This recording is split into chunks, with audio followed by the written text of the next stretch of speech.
RSS ಅಂತ ಹೇಳಿದ್ರೆ ದೇಶಭಕ್ತ ಸಂಘಟನೆ ಅಂತ ಹೇಳೋದನ್ನು ಹೇಳ್ತಾ ಇರುವಂತ ಸಂದರ್ಭದಲ್ಲಿ ಈ ಒಂದು ಪ್ರಿಯಾಂಕಾ ಖರ್ಗೆ ಅವರು RSS ನ ಬಗ್ಗೆ ಅಲ್ಲಸಲ್ಲದ ಮಾತಾಡ್ತಾ RSS ನವರು ತಾಲಿಬಾನ್ಗಳು RSS ನವರು ಈ ದೇಶವನ್ನ ಪ್ರೀತಿಸ್ತಾರೆ ಅಂತ ಹೇಳಿದ್ರೆ ಅವರು ಅಲ್ಲಸಲ್ಲದ ಮಾತನಾಡ್ತಾ ಇವತ್ತು ಅಂಬೇಡ್ಕರ್ ಪುಸ್ತಕವನ್ನ ಅಂಬೇಡ್ಕರ್ ಭಾವಚಿತ್ರನ ಹಿಡ್ಕೊಂಡು ಎಲ್ಲೋ ಒಂದು ಕಡೆ ನಾವು ಸಂವಿಧಾನ ವಿರೋಧಿ ಅಂತ ಹೇಳೋದು ತೋರಿಸ್ಕೊಳ್ಳಿಕ್ಕೆ ಹೋಗ್ತಾ ಇದ್ದಾರೆ. ನಾನು ಒಂದು ಮಾತನ್ನ ಈ ಸಂದರ್ಭದಲ್ಲಿ ಹೇಳ್ತೇನೆ. ಯಾರೋ ಒಂದು ವ್ಯಕ್ತಿ ತಮಗೆ ಫೋನ್ ಕರೆ ಮಾಡಿ ಬೆದರಿಕೆ ಹಾಕಿದ್ರು ಅಂತೇಳಿ ತಮಗೆ ಫೋನ್ ಕರೆ ಮಾಡಿ ಬೆದರಿಕೆ ಹಾಕಿದ್ರೆ ತಮ್ಮ ಕೈಯಲ್ಲೇ ಸರ್ಕಾರ ಇದೆ, ತಮ್ಮ ಕೈಯಲ್ಲೇ ಸರ್ಕಾರದ ಕೈಯಲ್ಲೇ ಗೃಹ ಇಲಾಖೆ ಇದೆ, ತನಿಖೆ ಮಾಡಿಕೊಳ್ಳಿ. ಪತ್ರಿಕೆ ಮಾಧ್ಯಮದವರಿಗೆ ತೋರಿಸ್ಕೊಂಡು ತಮಗೆ ಆದಂತ ಅವಮಾನವನ್ನ ಸರಿಪಡಿಸ್ಕೊಳ್ಬೇಕು ಅಂತೇಳಿ ತಾವು ಸಿಂಪತ್ತಿಯನ್ನ ಪಡ್ಕೊಳ್ಳುವಂತ ರೀತಿ ಇದೆ ಅಲ್ಲ, ಇದು ನಿಮ್ಮ ಮಾನಸಿಕತೆಯನ್ನು ತೋರಿಸ್ಕೊಡುತ್ತೆ. ತಮ್ಮ ಸರ್ಕಾರ ಇರುವಾಗ ಮಾಧ್ಯಮದ ಎದುರುಗಡೆ ಅಸಹಾಯಕನಾಗಿ ಆ ಒಂದು ವಿಡಿಯೋನ ಆ ಒಂದು ಕರೆಯನ್ನ ತೋರಿಸ್ತೀರಿ ಅಂತ ಹೇಳಿದ್ರೆ ನಿಮ್ಮ ಸರ್ಕಾರ ಇದೆ, ಏನು ಕ್ರಮವನ್ನು ವಹಿಸ್ಕೊಳ್ಳಪ್ಪ. ಇವತ್ತು ನನಗೆ ಸಂಶಯ ಬರ್ತಾ ಇದೆ, ಪ್ರಿಯಾಂಕಾ ಖರ್ಗೆ ಅವರು ಮಾನಸಿಕತೆ ಹೇಗಿದೆ ಅಂತ ಹೇಳಿದ್ರೆ ಅವರೋ ಯಾವುದೋ ಒಂದು ವ್ಯಕ್ತಿ ಹತ್ರ ಫೋನ್ ಮಾಡಿಸಿ ಆ ವ್ಯಕ್ತಿಯಿಂದ ಬೆದರಿಕೆ ಹಾಕಿಸಿ ಅದನ್ನ ಮಾಧ್ಯಮಕ್ಕೆ ತೋರಿಸಿ RSS ಗೆ ಅವಹೇಳನ ಮಾಡಬೇಕು, RSS ಗೆ ಅಪಮಾನ ಮಾಡಬೇಕು, RSS ಅನ್ನ ವಿರುದ್ಧವಾಗಿ ಜನರು ಎದ್ದು ನಿಲ್ಲಬೇಕು ಅಂತ ಹೇಳುವಂತ ಮಾನಸಿಕತೆಯಿಂದ ನೀವು ಮಾಡ್ತಾ ಇದ್ರಿ. ಹಾಗಾಗಿ ಇವತ್ತು ಹೇಳ್ತೇನೆ, RSS ನಂತ ಸಂಘಟನೆ ನಿಮ್ಮ ಅಪ್ಪ ಇರಬಹುದು ಅಥವಾ ನಿಮ್ಮ ಇಡೀ ಕುಟುಂಬದ ವ್ಯಕ್ತಿಗಳಿರ್ಬಹುದು ಅಥವಾ ಇಂದಿರಾ ಗಾಂಧಿ, ನೆಹರು ಅವರು, ರಾಜೀವ್ ಗಾಂಧಿ ಅವರು ಎಂತೆಂತ ವ್ಯಕ್ತಿಗಳು RSS ಅದನ್ನ ವಿರುದ್ಧವಾಗಿ ಅದನ್ನ ಬಹಿಷ್ಕಾರ ಹಾಕುವಂತ ಕೆಲಸ ಕಾರ್ಯಗಳು ಮಾಡಿದ ನಂತರ ಪುನರಪಿ RSS ನ ಶಕ್ತಿಯನ್ನ ಕಂಡು ತಪ್ಪಾಯಿತು ಅಂತೇಳಿ ಪುನರಪಿ RSS ಗೆ ಅವಕಾಶ ಮಾಡಿಕೊಟ್ಟದ್ದನ್ನ ಕೂಡ ಕಂಡಿದ್ದೇವೆ.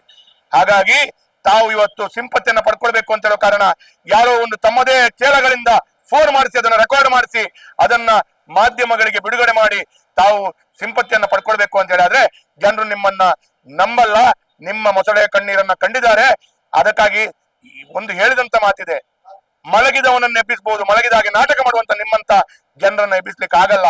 ಹಾಗಾಗಿ ಇವತ್ತು RSS ಗೆ ಈ ರೀತಿಯ ಅವಹೇಳನ ಮಾಡುವಂತ ಅದಕ್ಕಾಗಿ ಇವತ್ತು ನಾವು ಹೇಳ್ತೇವೆ, ನಾವು ಕೂಡ RSS ನ ಕಾರ್ಯಕರ್ತರು, ಸ್ವಯಂ ಸೇವಕರು, ನಾವು ಕೂಡ